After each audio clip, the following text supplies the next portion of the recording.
ప్రతి వాళ్ళు జీవితంలో తప్పనిసరిగా ఎదుర్కొనే పరిస్థితి వృద్ధాప్యం. అందుకే సుశ్రుతుడు దీన్ని ఒక సహజమైన పరిస్థితిగా చెప్తూ జర అన్నాడు. దీనికి సంబంధించిన ఒక చక్కని కథ ఉంది, ఇది తెలుసుకుందాం. మిత్రులారా నమస్కారం, నేను మీ డాక్టర్ చిరుమామిళ్ళ మురళీ మనోహర్. ఈ వీడియోలో చాలా ముఖ్యమైన ఒక విషయాన్ని మనం తెలుసుకోబోతున్నాం.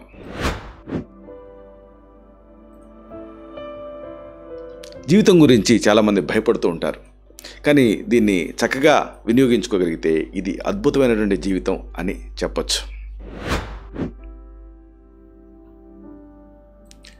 వృద్ధాప్యం అనేది జీవితానికి ముగింపు కాదు, ఇది తెలుసుకోవటం ముఖ్యం. చూడండి, వయసు అనేది కేవలం ఒక నెంబర్, ఒక సంఖ్య మాత్రమే. నేర్చుకోవటం ఆపేసామనుకోండి, ఏ వయసు వారైనా వృద్ధులే అవుతారు. మనం ఎంతకాలం జీవిస్తున్నాం అన్నది ముఖ్యం కాదు, ఎలా జీవిస్తున్నాం అన్నదే ముఖ్యం. ఒక రకంగా చెప్పాల్సి వస్తే ప్రతి దాంట్లోనూ అందాన్ని చూడగలిగే వాళ్ళు ఎప్పటికీ కూడా వృద్ధులు కారు. ఎందుకంటే ఇంక్విజిటీ అనేది ఉంటుంది, ఆసక్తి అనేది ఉంటుంది. ఆసక్తి ఎప్పుడు సన్నగిల్లకూడదు. వృద్ధాప్యం అంటే గతించిన యవ్వనం అని అనుకోకూడదు. ఇది ఒక కొత్త అవకాశాలకు, నూతన శక్తికి మూలం అనుకోవాలి.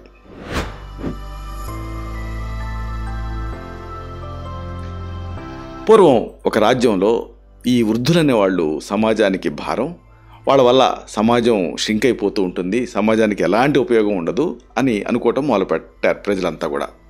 అంటే వృద్ధాప్యంలో అల్జీమర్స్ లాంటి వ్యాధులు వస్తాయి, డిమెన్షియాలు వస్తాయి, జ్ఞాపక శక్తి తగ్గిపోతుంది, వీరి వల్ల ఎవరికి కూడా ఎలాంటి ప్రయోజనం ఉండదు, భారమే తప్ప ఉపయోగం ఉండదు అని అనుకోవటం మొదలుపెట్టారు.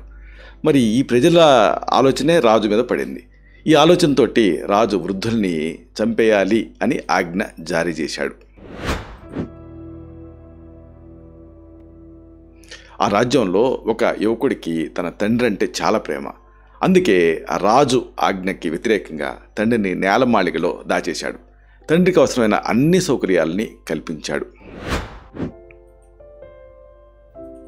కొన్ని సంవత్సరాలు గడిచాయి. రాజ్యంలో తీవ్రమైన కరువు వచ్చింది. ధాన్యాగారాలు ఖాళీ అయ్యాయి. పొలాల్లో గింజలు నాటడానికి కూడా ఏమీ మిగలలేదు. పంటలు లేక ప్రజలు చాలా బాధపడ్డారు. ఇంట్లో ఉన్న పెద్ద ఆయనకి ఏదో ఒక కష్టం వచ్చిందని అర్థమైపోయింది. కొడుకుని పిలిచి విషయం అడిగాడు. అన్ని విషయాలు తెలుసుకున్న తర్వాత, నువ్వేం బాధపడొద్దు నాయన, ఎవరికి కూడా ఈ విషయం చెప్పొద్దు, ఆ ఇంటి ముందర సందుంది కదా, అక్కడ ఆ స్థలంలో దున్ను, వర్షాలు పడతాయి, వర్షాలు పడిన తర్వాత చూద్దు గాని అని సలహా ఇచ్చాడు. తండ్రి మాట మీద నమ్మకంతో ఆ యువకుడు అలాగే ఇంటి ముందున్న ఆ ఖాళీ స్థలాన్ని దున్నాడు, సిద్ధం చేశాడు. వర్షాలు వచ్చాయి. విత్తనాలు వేయకుండానే చిక్కుళ్ళు, తర్వాత బార్లీ, గోధుమ ఇలాంటి ఎన్నో రకాల మొక్కలు ఆటోమేటిక్గా పెరిగాయి. విత్తనాలు వేయకుండానే ఇన్ని రకాల పంట ఎలా వచ్చాయని అంతా కూడా ఆశ్చర్యపోయారు. అంటే కానీ అనుభవజ్ఞుడైనటువంటి ఆ పెద్ద ఆయనకి ఈ విషయం తెలుసు. అంటే పంట ఇంటికి తెచ్చేటప్పుడు ఇంతకు ముందు సంవత్సరంలో ఆ ఖాళీ జాగాలో ఎన్నో గింజలు రాలిపడ్డాయి. కానీ పైపైన ఉంటే అవి మామూలు కొట్టుకుపోతాయి. అదే దున్నటం వల్ల లోపలికి వెళ్ళి ఇప్పుడు మొలకెత్తి పంట కింద మారింది. పంటల గురించి ఆ రాజుకు తెలిసింది. రాజు ఆ యువకుడిని పిలిచాడు. ఇంటి ముందు పంట ఎలా పండింది అని అడిగాడు. యువకుడు భయపడుతూ తండ్రి ఇచ్చినటువంటి సలహా గురించి రాజుకి చెప్పాడు. యువకుడి మాట విన్న రాజు ఆ పెద్ద ఆయన్ని రాజ్యసభకు తీసుకురమ్మని చెప్పాడు. పెద్ద ఆయన్ని సన్మానించాడు.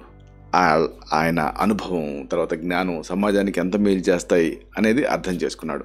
పెద్దవాళ్ళ అనుభవం అలాగే జ్ఞానం ఇవన్నీ కూడా సమాజానికి ఎప్పుడూ మేలు చేస్తాయి. ఫైనల్గా చెప్పేది ఏంటంటే, అనుభవం, జ్ఞానం అనేవి చాలా గొప్పవని.